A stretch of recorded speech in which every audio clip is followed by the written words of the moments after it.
Today I give you a brief overview of lesson 2 of this herbalist course. Yes!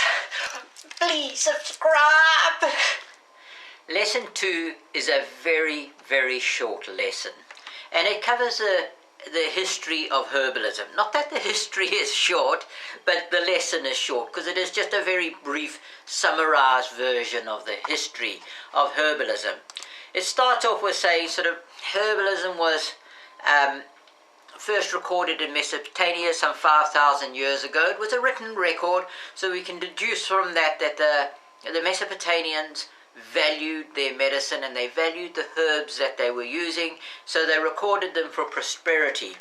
Now it covers the use of different herbs from all over the world, and all these herbs are sort of gone into to make the modern day herbalist material medica, which is a list of all the herbs that the herbalist would use. Now when they cover all the countries in the world, they cover places like China and India, certainly Europe and the Americas, they cover Australia and Africa, and they take different herbs from these different places and they say how we use them. Some you can recognize, some you probably won't recognize, but it's quite a nice way of saying how all these herbs have come together to benefit the herbalists of today. Now he goes on to say that how it was through the age of discovery, right from sort of Marco Polo through Christopher Columbus and Vasco da Gama and a few others of these great adventurers that went forth, Drake and all these guys went forth to discover these new worlds. They brought with them their own herbalists, and these herbalists discussed with the local natives, the local shaman, the local witch doctors, the local sangomas, the local medicine men from all these different places, and they discussed what medicines they use, what herbs they use, and so the wealth of information for healing the body through herbs was increased. And he often talks about, he talks about how in the past herbalism were quite often associated with their spiritual sort of beliefs and their spiritual sort of practices. But in today's medicine, the herbalists, this has largely fallen away. There are a few herbalists that still use this traditional method, but it's more, I think, a way of explaining how the body is healing it and how the body is healing itself, and it how it's all working. Now they say today that modern medicine has gone through quite a lot of scientific sort of testing, and it's been proven that these herbs have remarkable curative powers. And this is quite a good statement, because hopefully there will be more scientific experimentation on what herbs to use, so that we can have a better guide, apart from just the history and the wealth of information collected from experience that we have. Now he talks about the future of herbalism, and the way he talks about it is he puts it down into opportunities and threats. Now he talks about the threats first, and there are two main sort of threats that he's talking about.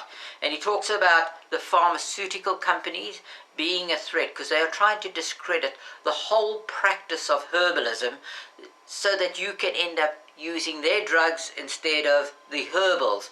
Now they have gone through, this is not an imaginary threat, this is actually quite a real threat, because the pharmaceutical companies have tried to ban a number of herbs and a number of even vitamins. They've tried to ban these vitamins and say we shouldn't be having them as supplements, and herbs, we shouldn't be using these herbs, not even for medicinal purposes.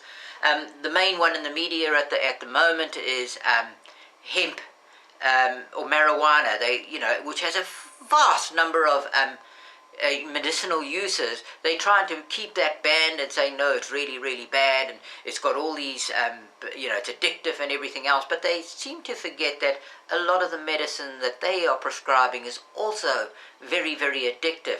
And the argument behind the pharmaceutical companies is that you can't patent a herb, whereas you can patent a synthetic medicine. So there's no money in recommending a herb, but there is money in recommending one of your patents. So, that's one of the big threats. The other big threat that he does identify is the agricultural industry. With their use of pesticides, it's getting into our foods, it's making us sick, and it's also killing the herbs. And the agricultural industry has a insatiable desire for more and more land, so they want more of our natural heritage and our natural sort of habitat, so they can take down the trees. The biggest of, obviously, is the Amazonian forest, where they're trying to plow those down, and in the Congo and stuff like this, where they're trying to cut down the trees. The big logging companies are going in there to get cheap wood and rare woods and stuff like this, so that we can make furniture out of them and all sorts of other things. But they're destroying the habitat behind them. They're planting grass or corn or soya or something like that in its stead, and we never see those herbs again. So, this is quite a problem. And so that's one of the big threats. But on a positive note, he does identify one really strong positive thing, is that there's been a renewed interest in herbalism. A number of, a number of activist groups have got up, doctors have got up and said, no, herbalism is actually a safer way than modern medicine. So there's been this whole big renewed interest in herbalism, so much to the extent that a government like the Peruvian government has sort of taken steps to conserve their natural rainforests, and they've also taken a responsible attitude towards harvesting the herbs inside the forest so that it's sustainable and ongoing. Now, this was a very sort of short course, but I'm only just giving you a brief overview. I would recommend that you go through the course. But a personal note on this, and I think it's quite justified, is I would have liked to have seen it coupled with a history of our diets, of the foods that we eat, from the early times to the modern times of what you're getting in your supermarket today. And you'll see it's completely different. And I'm looking at how that sort of affected our health over the long term. So I think I would have liked to have seen that more. Now, in his course, he does have these dietary supplements where he recommends eating and stuff like this, but it's covered in no real great detail.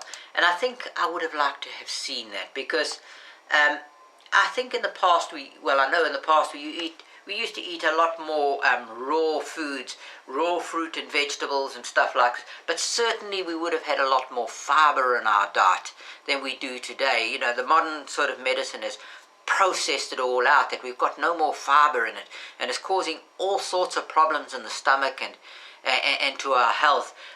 We've never eaten so much meat before. We eat vast quantities of meat, and when you look at the physiology of our body, we weren't designed to eat that much meat. We were designed to eat plants. Now, we are able to eat meat, but not in the vast quantities that we're having at the moment. And I just look back and I think of all the fruit and the fruits and nuts and vegetables that we used to have. I can remember going into my grandmother's kitchen garden, stealing strawberries and climbing her trees to eat of the different mangoes and the different types of fruits and apples and all sorts, and bananas, because they were like sweets to us. And this is all healthy, very, very healthy stuff.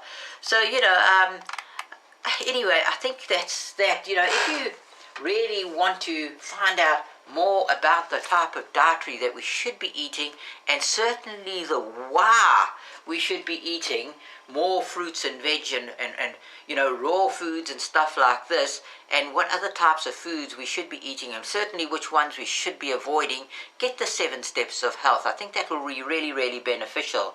But anyway, that's it for today. Thank you for listening. Bye-bye.